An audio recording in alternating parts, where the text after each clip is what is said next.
Hey, so this is my video on Jess Franco's Nightmares Come at Night. It's kind of difficult to review individual Jess Franco films. Very few of his movies, in my opinion, can be seen as standalone and self-sufficient, as he's made so many films under such unusual conditions, sort of in batches, and it's not always that the film that got made first got released first. There are sometimes several years between the film's shooting and then its post-production and release.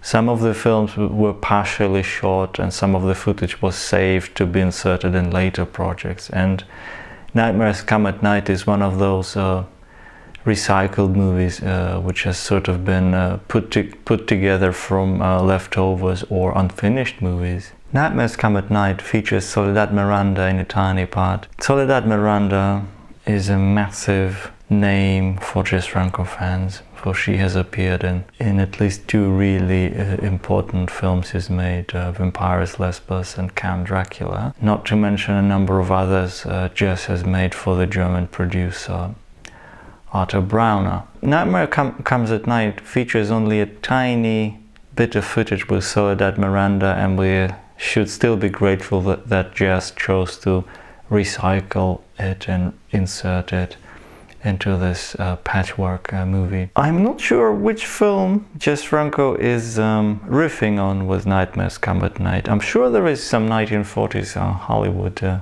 classic he's drawing on for basic plot outline here. Nightmares Come at Night tells the story of Anna, who's this vulnerable person staying with apparently a friend by the name of Cynthia. Anna is in a lot of stress and she's being plagued by these visions. Whenever she goes to bed, she has vivid dreams in which she appears to be murdering strangers. And when she wakes up, she occasionally finds bloodstains on her hands, and this is where she can't figure it out for herself anymore. She isn't sure anymore whether those dreams are merely visions or has she actually committed any crimes. This is the very basic outline, and that's all we pretty much get from Jess Franco this time. Nightmares Come at Night is one of the thinnest plots of any Jess Franco film. It's a feature film, roughly 80 minutes long or thereabouts, and there are long stretches of just Jess Franco poetry throughout, with no action or suspense or plot or dialogue, where it's pretty much just zoned out, trippy scenes where his camera explores rooms in twilight, zooms up, zooms into people's faces, zooms out again, pans around rooms, looks at furniture, looks at the dressing in the room, looks at bird cages. There is excellent music. Jess Franco was very lucky in that period when the post-production on Nightmares Come at Night was underway. He had access to some tracks from genius composer Bruno Nicolai, and that musical contribution makes the movie. If you were to quit that music and just the movie would just fall apart. I think Nightmares Come at Night is one of 3 or 4 truly musical movies in Jess Franco's career, together with Paula Paula, Dracula, Prisoner of Frankenstein.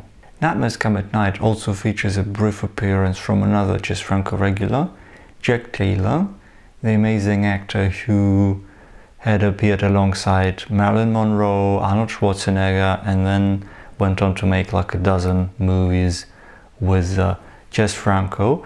Jack Taylor is an American expat who settled in Spain and went on to work in some Paul Naschy movies as well as for Jess Franco. And in Nightmares Come at Night he has an interesting part playing a character who shares his name. He's called Jack, and he's this kind of a gigolo or some kind of romantic seducer person who's very vaguely defined. He gets a nice poetic monologue, and generally Jack Taylor's character appears more like a dream kind of male fantasy of Anna rather than an actual person. It's nice to see a familiar face again. This may not be the meatiest part Jack Taylor got to play for Jess Franco, but nevertheless he gets to wear a wild shirt and it's just nice to see him.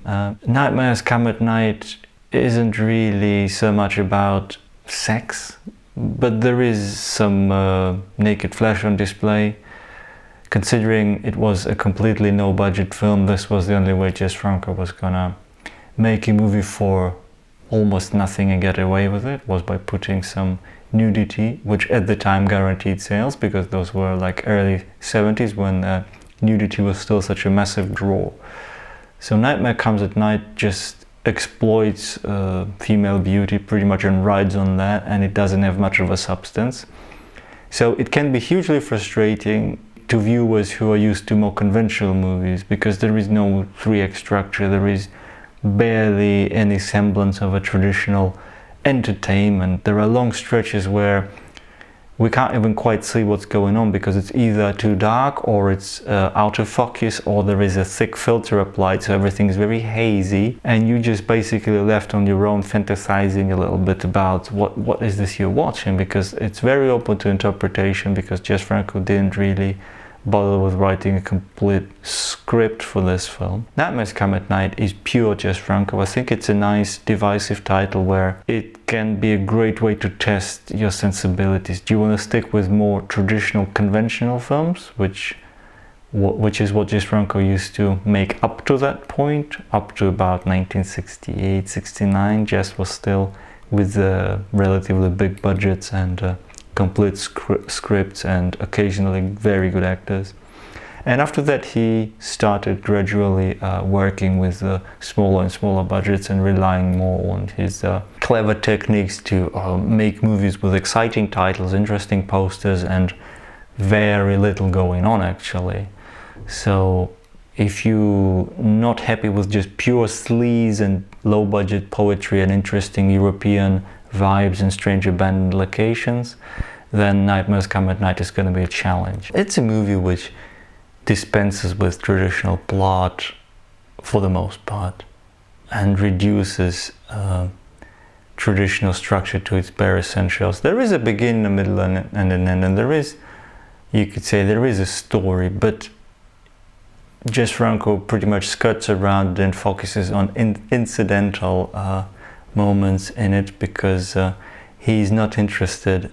By that point he neither had the money nor the inclination to tell complete well-rounded stories with believable characters. So there is no psychology in this film, and if you were to watch Nightmares Come at Night from the viewpoint of these kind of realistic characters, you will just hate the movie immediately, because Nightmares Come at Night just breaks all those rules and doesn't play by those rules. It's a great, as I mentioned earlier, it's a great way to test what kind of a Jess Franco fan are you. Are you just a casual fan? Do you want to just stick with a few more conventional titles, such as Bloody Moon or Jack the Ripper maybe, or even Count Dracula, or his early movies such as Dr. Olaf, as could be called sort of conventional? Or are you more into tripper stuff? Because if you found something like Nightmares Come at Night enjoyable, then this might mean you might even want to try out Jess Franco's 1990s films or even 2000 films, where he explored those abstract erotic nightmares even further, but with completely homemade means on cheap consumer cameras and with very little post-production. So those movies are really rough technically, they're very primitive. But some people obviously enjoy them because he's made dozens of those. Nightmares Come at Night didn't even have a proper release. It was conceived and made in late 1960s, around 1970, and I think it languished unreleased for at least a couple of years until it was granted a fleeting cinema release in Belgium. And eventually the film resurfaced in the US on DVD, and it was given an atrocious dub. There is a DVD which features both the English newly created dub and the original French language track with subtitles. And in Britain, unfortunately, there used to be a DVD with just the newly created English language dub, which features American people with American accents, and that voice dubbing pretty much kills the film, because those voice actors are pretty much only good for voicing video games, or I don't know, it's like soap opera quality dubbing. So my suggestion would be, if you're curious to check Nightmares Come at Night out, try and find the Redemption Blu-ray. This could be a good way to enjoy it, or grab the US DVD, which had the French track. In some ways, Nightmares Come at Night is more fun to think about afterwards. As you watch it, it might appear quite dull and slow-moving. There are large sections of the film where literally there is no pulse. The movie appears to have no pulse. Sometimes minutes go by without pretty much anything happening.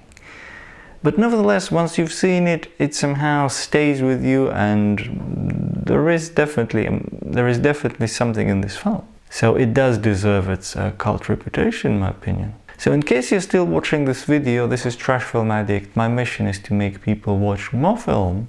The more movies you watch, the more you discover, the more your taste is likely to develop. And I also encourage viewers to delve deeper and go beyond 1980s. Check out 1970s films, 1960s, or maybe even go further back. Because some of the movies we enjoy today actually stand on the shoulders of classics from the past. So this is Trash Film Addict. In case you enjoyed this video, why don't you hit the like button and share it around. Thanks again for watching. Bye bye.